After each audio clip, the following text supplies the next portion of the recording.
Bir nəfərin aşığıyam, bir nəfərin aşığıyam. Dolaşıram hər gün yar olan yerdə, dolaşıram hər gün yar olan yerdə. Daş düşeydi bu sənətə, qamil sən sənətkar olan yerdə. Sən sənətin sənətkar, qıyanmışam ucqar olan yerdə. İnsaf elə öncəli gəl, yenə görüşək bulvar olan yerdə. Mən heç kəsi istəmirəm, atam anamla Var olan yerdə, atam anamla var olan yerdə. Meyxananın qaydası var, parmaq çıxır təkrar Olan yerdə, dolaşıram hər gün. Var olan yerdə. Olanda zihniccə gedim, arzumdur ki həccə gedim. Əcəl gələyə zəvvar olan yerdə. Sağ olun. Kardeşlerimin eyranıyam, huzuru güzel rəftar olan yerdə. Lakin mənə iş kəsdi, özgəsi günahkar olan yerdə. And içirəm, olmamışam, mən o cinayətkar olan yerdə. Acizlərin aciziyəm, qəddar olum, qəddar olan yerdə. Qəddar olum, qəddar olan yerdə. Şortik deyirlər kişilər, 5-6 dənə şalvar Olan yerdə.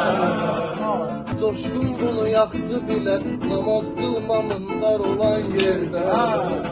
Evdə mənə yer olmasın, laf diyanım kamdar olan yerdə. Qızı diyanıb pərid disin, manatları Var olan yerdə.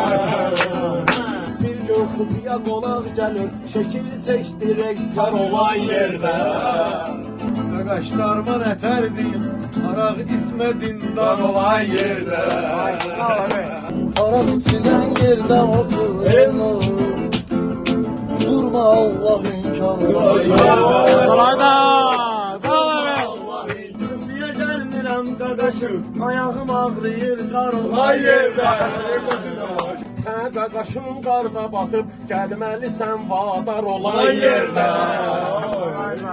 İstilərsə oturmusan, eldara el dar olan yerdə. Eldara qardaş qar olan yerdə. Tam etməni termə çağır, çay içərik qaynar olan yerdə. Borc verdim da istəmirəm, borcumu sən qaytar olan yerdə.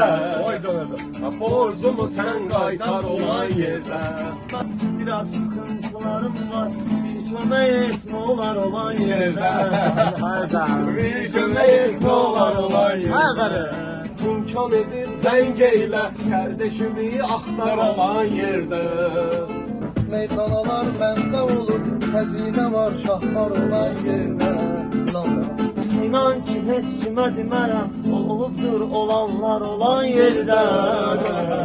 Allah haqqı saxlamışam, nəfsimi istismar olan yerdə.